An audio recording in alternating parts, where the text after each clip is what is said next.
Hello and welcome back, my delicious friends. Today, subjects. There are a lot of different subjects. I loaded into the game quite late here, 1789, because it was quite fitting. We have quite a bit. We have ourselves, Great Britain, and we have some allies. We have here like one personal union, which is nice, and one colonial nation. You can also have vassals. I will create one. Just for the sake of argument here, basically. I, of course, cannot, because I'm at war. That's stupid. Yeah, whatever. Let's end this war real quick. Nah. Stop it. Heavy peace now. Wonderful. So let's try this again. We create Ireland here. Let's do this. Bob. Now we have Ireland. Isn't it nice? Now we have all the different thingies here.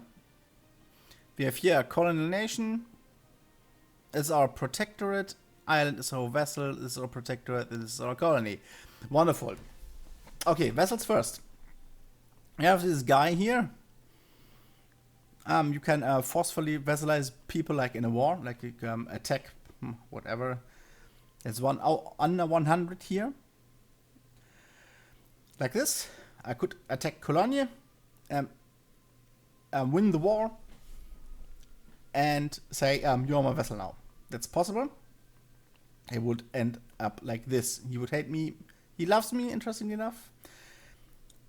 The other option we have is to here offer the vassalization. Is an elector. It's a Bavaria apparently. Yeah, okay, that's interesting. We can't do this here. Hunter possibly no. It's late in the game, so there's maybe nobody. But long story short, you improve relations, get an alliance and everything. Get into 190. Did I even need 190? I don't think so. Yeah, I do. Here. Military alliance, yes. Relation of 190, yes. We don't have that right at the moment. And both must be at peace. The guy we're offering to and ourselves. Then you end up like a guy like him here, Ireland. Here we go. So you then have to wait 10 years. Improve to 190 again. You might plan ahead in that regard. Annex vessel, spend Diplo points, here it is, 170 something. Annex them and even part of your country.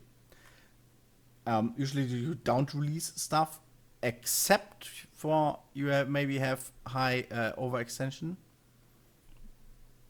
That in the last video.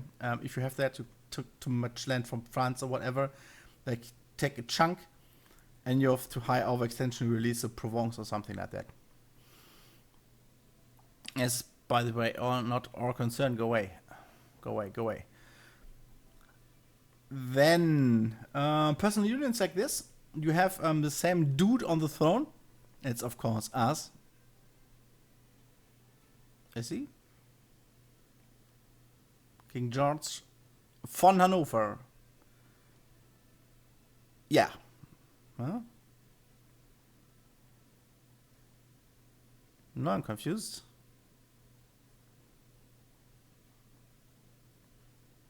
Shut it. Huh. It's not our... Did he just die? Anyway, if you have the same dudes on the throne, we are at the moment von Hanover. Basically, this guy's. That happened at some point in the British history. I'm sorry about that, Brits, but your kings are German. Personal union basically is 50 years till you can annex them or integrate, I think it is, in that case. If you have like an alliance and have royal marriages, like just marry this guy, and at some point you may or not be lucky, yeah, whatever. You get the same house on the throne, and then you can press claims by basically doing claim throne and get a personal union over them. Like Austria did with Hungary, by the way. That's why it's one big blob here. Same way with Poland works that way. You can have a lot of personal unions if you do it right. But with the Commonwealth thing, it's a decision too. So you don't need to press anything. So the next one is Colonial Nations. Of course, when you go colonize with your sweet little here, the expansion dudes, and these we have basically 3, which are not doing anything right now because I think everything is colonized anyway, except like this stuff down here.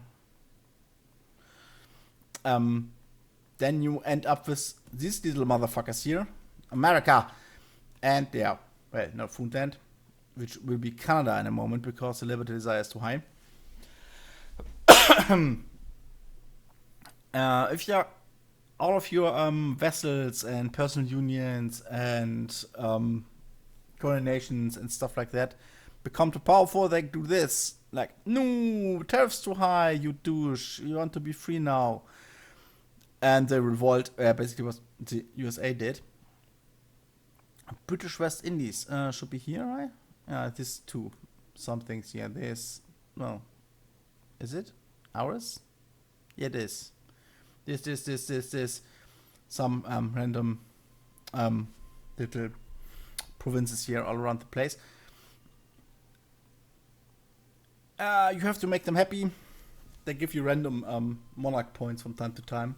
You have basically the decision: increase tariffs by 5% or get some random 10, either admin, diplomatic, or military monarch pointies, stuffy things. Yes, cat. And go for the points all the way. That's by the main reason you do colonies. Except for like power, because they increase also your force limit and stuff like that.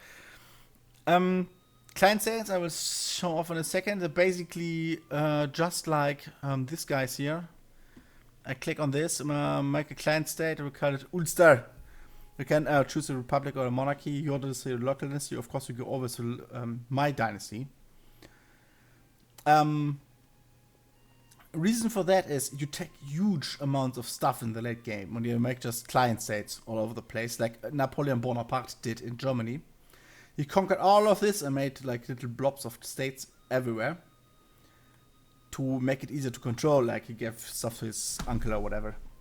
Don't quote me on that, it's possibly his nephew, I don't know.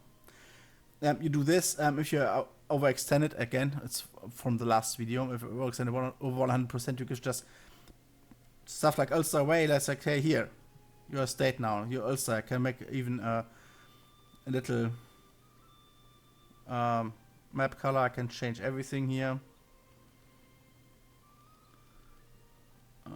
Background, whatever, no emblem, please. And make like this. And we have no state. Can neighboring provinces can add, like, no, I can add this. Can I add this?